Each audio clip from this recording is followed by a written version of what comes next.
ನಮಸ್ಕಾರ ರೀ ಎಲ್ಲರಿಗೂ. ಇವತ್ತು ಬೇಕ್ರಿ ಒಳಗೆ ಸಿಗುವಂಥ ಖಾರಿ ರೆಸಿಪಿ ಮನೆಯೊಳಗನ ಈಸಿಯಾಗಿ ಅದು ಓವನ್ ಇರಲಾರ್ದೆ ಮಾಡೋದು ಹೆಂಗೆ ಅಂತ ಹೇಳ್ತೀನಿ. ಭಾಳ ಸಿಂಪಲ್ ರೆಸಿಪಿ ಐತಿ. ಆಮೇಲೆ ವಿಡಿಯೋನ ಎಲ್ಲಿ ಸ್ಕಿಪ್ ಮಾಡೋಕೆ ಹೋಗ್ಬೇಡ್ರಿ, ಎಂಡ್ವರೆಗೂ ನೋಡಿರಿ. ಯಾಕಂದರೆ ಈ ಖಾರಿ ಕ್ರಿಸ್ಪಿಯಾಗಿ ಪರ್ಫೆಕ್ಟಾಗಿ ಬರೋಕ್ಕೆ ಸಿಕ್ಕಾಪಟ್ಟೆ ಟಿಪ್ಸ್ನ ಶೇರ್ ಮಾಡೀನಿ. ನನ್ನ ಚಾನಲ್ನ ಇನ್ನೂ ಸಬ್ಸ್ಕ್ರೈಬ್ ಮಾಡಿಲ್ಲ ಅಂದರೆ ಈಗ ಸಬ್ಸ್ಕ್ರೈಬ್ ಮಾಡಿರಿ. ಬರ್ರಿ ರೆಸಿಪಿ ಸ್ಟಾರ್ಟ್ ಮಾಡೋಣ. ಈ ಖಾರಿನ ಮೈದಾ ಹಿಟ್ಟಿಂದನೇ ಮಾಡ್ತಾರೆ, ಅಂದರೆ ಕರೆಕ್ಟ್ ಟೆಕ್ಸ್ಚರ್ ಮತ್ತು ಕರೆಕ್ಟ್ ಕ್ರಿಸ್ಪಿನೆಸ್ ಬರ್ತೈತಿ. ಈಗ ನಾನು 1 ಕಪ್ ಆಗುವಷ್ಟು ಮೈದಾ ಹಿಟ್ಟು ತೊಗೊಂಡೀನಿ, ಅಂದರೆ ಫುಲ್ ಆಗುವಷ್ಟು ತೊಗೊಂಡೇನಿ ರೀ ಮೈದಾ ಹಿಟ್ಟು. ಸ್ವಲ್ಪ ಟ್ಯಾಪ್ ಮಾಡಿನೂ ಇನ್ನೊಂದು ಸ್ವಲ್ಪ ಎಕ್ಸ್ಟ್ರಾ ಮೈದಾ ಹಿಟ್ಟು ಹಾಕ್ಕೋತೀನಿ, ಅಂದರೆ ಕರೆಕ್ಟಾಗಿ 1 ಕಪ್ ಸಿಗ್ತೈತೆ ನಮ್ಗೆ. ಇದರೊಳಗೆ ಒಂದು ಸ್ವಲ್ಪ ಉಪ್ಪು ಆಮೇಲೆ ಆಯಿಲ್ ಇದನ್ನಷ್ಟು ಹಾಕ್ಕೊಂಡು ನಾದ್ಕೋಬೋದು. ಬಟ್ ನಾನು ಫ್ರೆಶ್ ಇರುವಂಥ ಕೊತ್ತಂಬರಿ ಸೊಪ್ಪನ್ನು ಸಣ್ಣಗೆ ಹೆಚ್ಕೊಂಡು ಹಾಕ್ಕೊಂಡೀನಿ. ಈ ಕೊತ್ತಂಬರಿ ಎಲೆ ಇರ್ತೈತಲ್ಲ ಅದನ್ನಷ್ಟೇ ಹೆಚ್ಚಾಕೋರಿ, ಸ್ಟೆಮ್ ಹಾಕೋಬೇಡ್ರಿ. ಸ್ಟೆಮ್ ಹಾಕಿದ್ರೆ ಖಾರಿ ಲಟ್ಸೋವಾಗ ಹರಿದು ಬಿಡ್ತಾವೆ. ನೆಕ್ಸ್ಟ್ ಅಜ್ವಾइन ಹಾಕ್ಕೊಳಕತ್ತೀನಿ. ಇವಾಗ ಕಲೋಂಜಿ ಇದ್ರೆ ಹಾಕ್ರಿ, ಇಲ್ಲಾಂದ್ರೆ ಸ್ಕಿಪ್ ಮಾಡಿರಿ. ನೆಕ್ಸ್ಟ್ ಕಸೂರಿ ಮೇಥಿ ಹಾಕ್ಕೊಳತ್ತೀನಿ. ಕಸೂರಿ ಮೇಥಿನೂ ಇಲ್ಲ ಅಂತಂದ್ರೆ ಫ್ರೆಶ್ ಇರುವಂಥ ಮೆಂತ್ಯ ಸೊಪ್ಪನ್ನ ಸಣ್ಣಗೆ ಹೆಚ್ಕೊಂಡು ಹಾಕೋರಿ. ನೆಕ್ಸ್ಟ್ ಉಪ್ಪು ಹಾಕ್ಕೊಳತ್ತೀನಿ. ಅರ್ಧ ಸ್ಪೂನಷ್ಟು ಹಾಕ್ಕೊಂಡೇನು ಉಪ್ಪು ನಾನು ಸಾಕಾಗ್ತೈತಿ. 2 ಸ್ಪೂನಷ್ಟು ಆಯಿಲ್ ಹಾಕ್ಕೊಳತ್ತೀನಿ. ಆಯಿಲ್ ಏನು ಬಿಸಿ ಮಾಡಿ ಏನು ಹಾಕ್ಕೊಳಂಗಿಲ್ಲ, ನಾರ್ಮಲ್ ಹೆಂಗಿರ್ತೈತೆ ಹಂಗೆ ಆಯಿಲ್ ಹಾಕ್ಕೊಂಬಿಡ್ಬೇಕು. ಈಗ ಇವನು ಫಸ್ಟ್ ರಫ್ಲಿ ಮಿಕ್ಸ್ ಮಾಡ್ಕೋತೇನೆ ನಾನು. ಹಿಂಗೆ ಡ್ರೈ ಮಿಕ್ಸ್ ಮಾಡ್ಕೊಳ್ಳೋದ್ರಿಂದ ಇದರೊಳಗಿಂದ ಉಪ್ಪು ಆಯಿಲ್ ಎಲ್ಲ ಹಿಟ್ಟು ಜೊತೆ ಕರೆಕ್ಟ್ ಕಂಬೈನ್ ಆಗ್ತೈತಿ. ಈಗ ನೆಕ್ಸ್ಟ್ ಸ್ವಲ್ಪ ನೀರು ಹಾಕ್ಕೊಂತ ಗಟ್ಟಿಗೆ ಹಿಟ್ಟು ನಾದ್ಕೋಬೇಕ್ರಿ. ನಾರ್ಮಲ್ ನೀರೇ ತೊಗೋರಿ, ಕೋಲ್ಡ್ ವಾಟರ್ ಅಥವಾ ಬಿಸಿ ನೀರು ಏನಿಲ್ಲ, ಜಸ್ಟ್ ನಾರ್ಮಲ್ ನೀರು ಹಾಕ್ಕೊಂಡು ಹಿಟ್ಟನ್ನ ಗಟ್ಟಿಗೆ ನಾದ್ಕೋಬೇಕು. ಹಿಟ್ಟು ಮೆತ್ತಗಾಯ್ತು ಅಂತಂದ್ರೆ ಈ ಖಾರಿ ಭಾಳ ಆಯಿಲ್ ಅಬ್ಸರ್ವ್ ಮಾಡ್ಕೋತಾವ. ಸೊ ಅದಕ್ಕೆ ಹಿಟ್ಟು ಗಟ್ಟಿನೇ ಇರಲಿ. ಈ ಹಿಟ್ಟು ನೆನೆದಾದ ಕೂಡಲೇ ಮತ್ತೆ ಸ್ವಲ್ಪ ಸಾಫ್ಟ್ ಆಗ್ತೈತಿ, ಅದಕ್ಕೆ ಗಟ್ಟಿಗೆ ನಾನು ನಾದ್ಕೊಂಬಿಡ್ರಿ. ಈ ಹಿಟ್ಟನ್ನು ನಾದ್ಕೊಂಡಾಗಿಂದ ಒಂದು 15-20 ನಿಮಿಷ ರೆಸ್ಟ್ ಮಾಡಾಕ್ಬಿಡ್ಬೇಕು. ಸೊ ಮೇಲೆ ಒಂದು ಮುಚ್ಚಳ ಮುಚ್ಚಿ ಒಂದು ಸೈಡ್ ಇಟ್ಬಿಡ್ರಿ, ಅಂದರೆ ಕರೆಕ್ಟ್ ನೆನಿತೈತಿ. ಖಾರಿ ಚಲೋ ಟೆಕ್ಸ್ಚರ್ ಬರ್ತಾವೆ ನೋಡಿರಿ. ಇಷ್ಟು ಗಟ್ಟಿ ಆಗಬೇಕಿದೆ, ಇದಕ್ಕಿಂತ ಜಾಸ್ತಿ ಮೆತ್ತಗೆ ಮಾಡ್ಕೊಳಕ್ಕೆ ಹೋಗ್ಬೇಡ್ರಿ. ಈಗ ನೆಕ್ಸ್ಟ್ ಒಂದು ಮಿಕ್ಸರ್ ರೆಡಿ ಮಾಡ್ಕೊಳ್ಳೋಣಂತ. ಲಟ್ಟಿಸಿ ಆಗಿಂದ ಅದ್ರ ಮೇಲೆ ಅಪ್ಲೈ ಮಾಡೋಕ್ಕೆ 2 ಸ್ಪೂನಷ್ಟು ಕರಗಿದ ತುಪ್ಪ ತೊಗೊಂಡೇನಿ. 2-3 ಸ್ಪೂನಷ್ಟು ಕಾರ್ನ್ಫ್ಲೋರ್ ಹಾಕ್ಕೊಳಕತ್ತೀನಿ. ನೀವು ತುಪ್ಪನೂ ಯೂಸ್ ಮಾಡ್ಬೋದು, ಇಲ್ಲ ಆಯಿಲನ್ನು ಯೂಸ್ ಮಾಡ್ಬೋದು. ಫಸ್ಟ್ ಒಂದು ರೌಂಡ್ ಮಿಕ್ಸ್ ಮಾಡಿ ನೋಡಿರಿ. ಇನ್ನೊಂದು ಸ್ವಲ್ಪ ಎಕ್ಸ್ಟ್ರಾ ತುಪ್ಪ ಬೇಕಂದ್ರೆ ತುಪ್ಪ ಹಾಕ್ಕೋಬೋದು, ಇಲ್ಲಾಂದ್ರೆ 1 ಸ್ಪೂನಷ್ಟು ತುಪ್ಪ 1 ಸ್ಪೂನ್ ಆಯಿಲನ್ನು ಹಾಕ್ಕೋಬೋದು ರೀ. ಸೊ ನೋಡಿರಿ, ಇದನ್ನು ಈ ಟೆಕ್ಸ್ಚರ್ ಒಳಗೆ ಕಲಿಸ್ಕೋಬೇಕು. ಇದ್ರ ಕನ್ಸಿಸ್ಟೆನ್ಸಿ ತೋರಿಸ್ತೇನೆ ನಾನು, ಅಂದ್ರೆ ಭಾಳ ತೆಳ್ಳಗೆ ಹಾಕೋಬಾರ್ದು, ಭಾಳ ಗಟ್ಟಿನೂ ಇರಬಾರ್ದು. ಇದು ನೋಡಿರಿ, ಇಷ್ಟು ಕನ್ಸಿಸ್ಟೆನ್ಸಿ ಇರಬೇಕಿದೆ, ಅಂದ್ರೆ ಅಪ್ಲೈ ಮಾಡೋಕೆ ಈಸಿ ಆಗಬೇಕು. ಭಾಳ ತೆಳ್ಳಗಾಯ್ತು ಅಂತಂದ್ರೆ ಈ ತುಪ್ಪ ಎಲ್ಲ ಕರಿಯುವಾಗ ಆಯಿಲ್ ಒಳಗೆ ಬಿಟ್ಕೊಂಡ್ಬಿಡ್ತೈತಿ. ಸೊ ಇಷ್ಟ ಗಟ್ಟಿ ಇರ್ಬೇಕು ರೀ ಇದು. ಈಗ ಇದನ್ನು ಸೈಡ್ ಇಡೋಣ ಅಂತ. ನೆಕ್ಸ್ಟ್ ಹಿಟ್ಟು ನೆನೆದೈತ್ರಿ. ಈ ಹಿಟ್ಟನ್ನ ಇನ್ನೊಮ್ಮೆ ಮಿದ್ಕೊಂಡು ಕರೆಕ್ಟಾಗಿ 4 ಭಾಗ ಕಟ್ ಮಾಡ್ಕೋತೀನಿ, ಅಂದರೆ 4 ಉಳ್ಳಿ ಮಾಡ್ಕೋಬೇಕು. ದೊಡ್ಡ ಸೈಜಿಂದ 4 ಚಪಾತಿ ಲಟ್ಟಿಸ್ಕೋತೀನಿ. ಎಷ್ಟು ತೆಳ್ಳಗೆ ಆಗ್ತೈತೋ ಅಷ್ಟು ತೆಳ್ಳಗೆ ಲಟ್ಟಿಸ್ಕೋಬೇಕು. ಸೊ ನೋಡಿರಿ, ಈಗ ಕರೆಕ್ಟ್ ಸೈಜಿಂದ 4 ಉಳ್ಳಿ ರೆಡಿ ಮಾಡ್ಕೋತೀನಿ ನಾನು. ಆಮೇಲೆ ಹಿಟ್ಟು ಜಾಸ್ತಿ ಕ್ವಾಂಟಿಟಿ ನಾದ್ಕೊಂಡಿದ್ರಿ ಅಂತಂದ್ರೆ 6 ಭಾಗ ಮಾಡಿ ಕಟ್ ಮಾಡ್ಕೋಬೋದು, ಅಂದರೆ ಕರೆಕ್ಟ್ ಸೈಜಿಂದ ಉಳ್ಳಿ ರೆಡಿ ಮಾಡ್ಕೋಬೇಕ್ರಿ, ಅಂದ್ರೆ ಲಟ್ಸಕ್ಕೆ ಈಸಿ ಆಗಿರ್ಬೇಕು. ಸೊ ನಾನು ಕರೆಕ್ಟಾಗಿ 4 ಭಾಗ ಆಗ್ತೈತಿದೆ, ಹೀಗಾಗಿ 4 ಭಾಗದಾಗ ಕಟ್ ಮಾಡ್ಕೊಳಕತ್ತೀನಿ. ನೋಡಿರಿ, ಇದು ಹಿಟ್ಟು ನೆನೆದಾಗಿಂದ ಒಂಚೂರು ಸಾಫ್ಟ್ ಆಗ್ತೈತಿ, ಹೀಗಾಗಿ ಗಟ್ಟಿಗೆ ನಾದ್ಕೋಬೇಕು ಈ ಹಿಟ್ಟನ್ನ. ಈಗ ಒಣ ಹಿಟ್ಟು ಹಚ್ಕೊಂಡು ಲಟ್ಟಿಸ್ಕೊಂಡ್ಬಿಡ್ತೀನಿ. ಎಷ್ಟು ತೆಳ್ಳಗೆ ಆಗ್ತೈತೆ ನೋಡಿ ಅಷ್ಟು ತೆಳ್ಳಗೆ ಲಟ್ಟಿಸ್ಕೋಬೇಕು. ಈ ಖಾರಿನ ಮೈದಾ ಹಿಟ್ಟು ಅಷ್ಟೇ ಅಲ್ಲದೆ ಗೋಧಿ ಹಿಟ್ಲೇನೂ ಮಾಡ್ಬೋದು. ಗೋಧಿ ಹಿಟ್ಟಿನಲ್ಲೇ ಮಾಡಿದಂಥ ಖಾರಿ ಅಷ್ಟು ಕರೆಕ್ಟ್ ಟೆಕ್ಸ್ಚರ್ ಬರೋಲ್ಲ, ಆಮೇಲೆ ಕರೆಕ್ಟ್ ಕ್ರಿಸ್ಪಿನೆಸ್ ಇರೋಲ್ಲ. ಹೀಗಾಗಿ ಮೈದಾ ಹಿಟ್ಟನ್ನು ಯೂಸ್ ಮಾಡತ್ತೀನಿ. ಬೇಕ್ರಿ ಒಳಗೆ ಸಿಗುವಂಥ ಖಾರಿ ಏನಿರ್ತೈತಲ್ಲ 100% ಮೈದಾದನೇ ಇರ್ತೈತೆ ರೀ ಅದು. ಸೊ ಬಟ್ ಅವ್ರು ಬೇಕ್ ಮಾಡಿರ್ತಾರೆ, ನಾನು ಇವತ್ತು ಡೀಪ್ ಫ್ರೈ ಮಾಡಿ ತೋರ್ಸಾಕತ್ತೀನಿ. ಎಲ್ಲರ ಮನೆಯೊಳಗೂ ಓವನ್ ಇರಲ್ಲ, ಹೀಗಾಗಿ ಸೊ ಒಂದು ಈಸಿ ಪ್ರೊಸೆಸ್ ಇರಲಿ ಅಂತ ಡೀಪ್ ಫ್ರೈ ಮಾಡಿ ತೋರ್ಸಾಕತ್ತೀನಿ. ಸೊ ನೋಡಿರಿ, ಇಲ್ಲಿ ನಾನು ಒಣ ಹಿಟ್ಟು ಹಚ್ಕೊಂಡು ಎಷ್ಟು ತೆಳ್ಳಗೆ ಆಗ್ತೈತೆ ನೋಡಿ ಅಷ್ಟು ತೆಳ್ಳಗೆ ಲಟ್ಟಿಸ್ಕೊಂಡೇನಿ. ಒಣ ಹಿಟ್ಟು ಹಚ್ಚೋ ಜರೂರತ್ತಿಲ್ಲ ಅಂದ್ರೆ ನಡಿತೈತೆ ರೀ, ಹಂಗೂ ಲಟ್ಟಿಸ್ಕೋಬೋದು. ಬಟ್ ಒಣ ಹಿಟ್ಟು ಹಚ್ಚಿದ್ರೆ ಬೇಗ ಈ ಚಪಾತಿ ಸ್ವಲ್ಪ ದೊಡ್ಡದಾಗ್ತೈತಿ. ನೋಡಿರಿ, ಎಷ್ಟು ತೆಳ್ಳಗೆ ಲಟ್ಟಿಸ್ಕೊಂಡೇನಿ ನಾನು.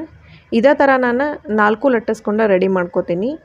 ಆಮೇಲೆ ಈಗ ಫಸ್ಟ್ ಏನು ಮಾಡ್ತೇನೆ ಅಂದ್ರೆ ನಾನು 2 ಯೂಸ್ ಮಾಡ್ತೀನಿ. ಇವನ್ನ 2 ಶೀಟ್ ಯೂಸ್ ಮಾಡ್ತೀನಿ. ನೆಕ್ಸ್ಟ್ ಇನ್ನೊಂದು 2 ಶೀಟ್ ಯೂಸ್ ಮಾಡ್ತೀನಿ. ಸೊ ಈ ಖಾರಿಗೆ ಬರೀ 2 ಶೀಟ್ ಅಷ್ಟು ಸಾಕಾಗ್ತೈತಿ. ನೋಡಿರಿ, ಇನ್ನೊಂದು ಶೀಟ್ನ ನಾನು ಲಟ್ಟಿಸ್ಕೊಂಡು ರೆಡಿ ಮಾಡ್ಕೊಂಡೇನಿ. ಈಗ ಇದ್ರ ಮೇಲೆ ನಾನು ಆಗೇಲೇನು ಕಾರ್ನ್ಫ್ಲೋರ್ದು ಮಿಕ್ಸರ್ ರೆಡಿ ಮಾಡ್ಕೊಂಡಿದ್ದೆನಲ್ಲ ಅದನ್ನ ಅಪ್ಲೈ ಮಾಡ್ಕೋತೀನಿ. 1.5 ಸ್ಪೂನಷ್ಟು ಹಚ್ಕೋಬೋದು, ಇಲ್ಲ ಎಷ್ಟು ಹಿಡಿತೈತೆ ಅಷ್ಟು ಹಚ್ಕೊರಿ, ಆದರೆ ಜಾಸ್ತಿ ಹಚ್ಕೊಳಕ್ಕೆ ಹೋಗ್ಬೇಡ್ರಿ. ನೋಡಿರಿ, ಈ ಥರ ಸವರ್ಬೇಕಿದೆ ನೀಟಾಗಿ. ಆಮೇಲೆ ಜಾಸ್ತಿ ಈ ಕಾರ್ನ್ಫ್ಲೋರದ ಹಿಟ್ಟನ್ನು ಜಾಸ್ತಿ ನೀವು ತೆಳ್ಳಗೆ ಮಾಡ್ಕೊಂಡ್ರಿ ಅಂತಂದ್ರೆ ಆಯಿಲ್ ಒಳಗೆ ಕರಿಯೋವಾಗೆಲ್ಲ ತುಪ್ಪ ಎಲ್ಲ ಬಿಟ್ಕೊಂಡ್ಬಿಡ್ತೈತೆ ರೀ. ಹೀಗಾಗಿ ಇಷ್ಟ ಕರೆಕ್ಟ್ ಟೆಕ್ಸ್ಚರ್ ಒಳಗನೆ ಇರಬೇಕದ. ಈ ಕನ್ಸಿಸ್ಟೆನ್ಸಿ ಒಳಗನೆ ಅದನ್ನು ಈ ಹಿಟ್ಟನ್ನ ಮಿಕ್ಸ್ ಮಾಡ್ಕೋಬೇಕು. ಸೊ ನೋಡಿರಿ, ಇದನ್ನು ಒಂದು ಲೇಯರ್ ಎಲ್ಲ ಕಡೆ ಅಪ್ಲೈ ಮಾಡಾಗಿಂದ ನೆಕ್ಸ್ಟ್ ಇದ್ರ ಮೇಲೆ ಇನ್ನೊಂದು ಶೀಟ್ ಮೈದಾ ಹಿಟ್ಟಿದ ಶೀಟ್ ಹಾಕ್ಕೊಳಕತ್ತೀನಿ. ಈಗ ಇನ್ನೊಮ್ಮೆ ನಾವು ಕಾರ್ನ್ಫ್ಲೋರ್ ಮಿಕ್ಸರ್ನ ಅಪ್ಲೈ ಮಾಡ್ಕೋಬೇಕು.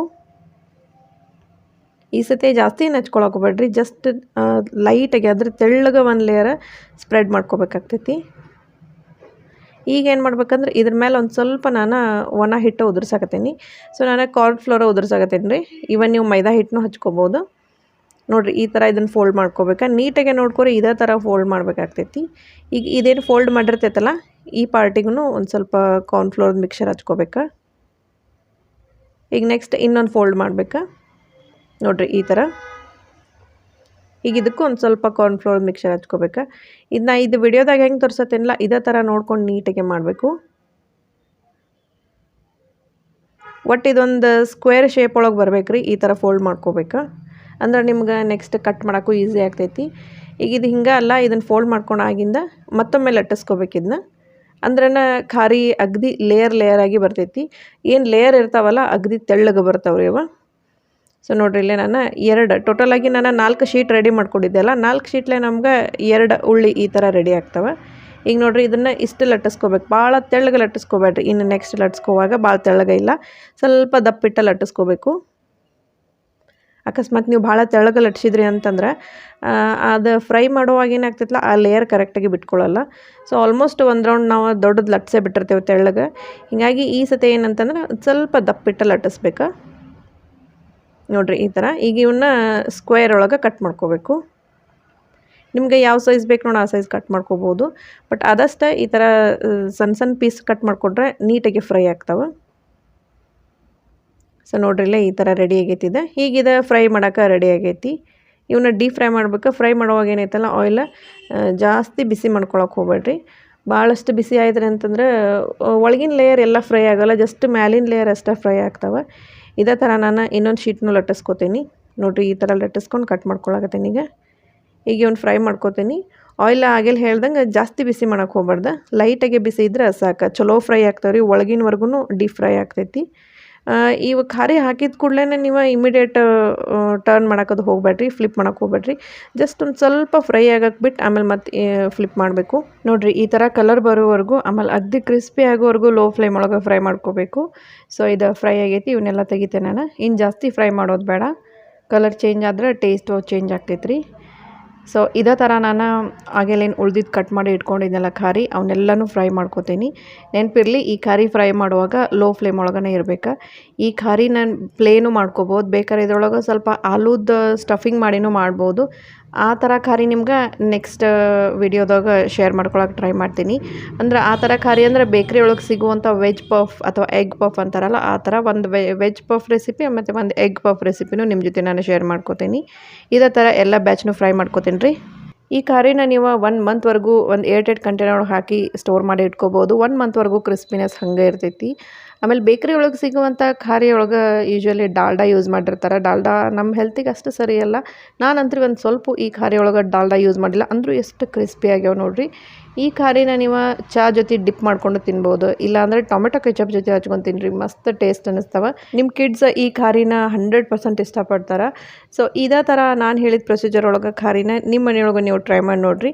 ಜಾಸ್ತಿ ಕ್ವಾಂಟಿಟಿ ಮಾಡೋಕ್ಕೆ ಹೋಗ್ಬೇಡ್ರಿ, ಒಂದು ಸ್ವಲ್ಪ ಕ್ವಾಂಟಿಟಿ ಮಾಡಿ ಟ್ರೈ ಮಾಡಿ ನೋಡಿರಿ. ಚಲೋ ಬಂತಂದ್ರೆ ಮತ್ತು ನೆಕ್ಸ್ಟ್ ಸೇಮ್ ಇನ್ನೊಂದು ಬ್ಯಾಚ್ ನೀವು ಫ್ರೈ ಮಾಡ್ಕೊಂಡು ತಿನ್ಬೋದು. ಸೊ ನನ್ನ ಚಾನಲ್ನ ನೀವು ಇನ್ನೂವರೆಗೂ ಸಬ್ಸ್ಕ್ರೈಬ್ ಮಾಡಿಲ್ಲ ಅಂದರೆ ಈಗ ಸಬ್ಸ್ಕ್ರೈಬ್ ಮಾಡಿರಿ. ಈ ರೆಸಿಪಿ ನಿಮಗೆ ಇಷ್ಟ ಆಯ್ತಂದ್ರೆ, ಯೂಸ್ಫುಲ್ ಅನ್ನಿಸ್ತಂದ್ರೆ ಈ ರೆಸಿಪಿನ ನಿಮ್ಮ ಫ್ಯಾಮಿಲಿ ಮತ್ತು ಫ್ರೆಂಡ್ಸ್ಗೆ ಶೇರ್ ಮಾಡಿರಿ. ಇನ್ಮೇಲೆ ನಾನು ಕಂಟಿನ್ಯೂ ಆಗಿ ರೆಸಿಪೀಸ್ನ ಅಪ್ಲೋಡ್ ಮಾಡೋಕ್ಕೆ ಟ್ರೈ ಮಾಡ್ತೀನಿ. ಆ್ಯಕ್ಚುಲಿ ಇಷ್ಟು ದಿನ ನಾನು ಬೇರೆ ಕೆಲಸದೊಳಗೆ ಬ್ಯುಸಿ ಇದ್ದೆ, ಹೀಗಾಗಿ ನಾನು ಯೂಟ್ಯೂಬ್ಗೆ ಜಾಸ್ತಿ ಫೋಕಸ್ ಮಾಡೋಕ್ಕೆ ಆಗ್ತಿರಲಿಲ್ಲ. ಸೊ ಇನ್ಮೇಲೆ ಮಾತ್ರ ನಾನು ಕಂಟಿನ್ಯೂ ಆಗಿ ಯೂಟ್ಯೂಬ್ ಒಳಗೆ ಆ್ಯಕ್ಟಿವ್ ಆಗಿ ಟ್ರೈ ಮಾಡ್ತೀನಿ.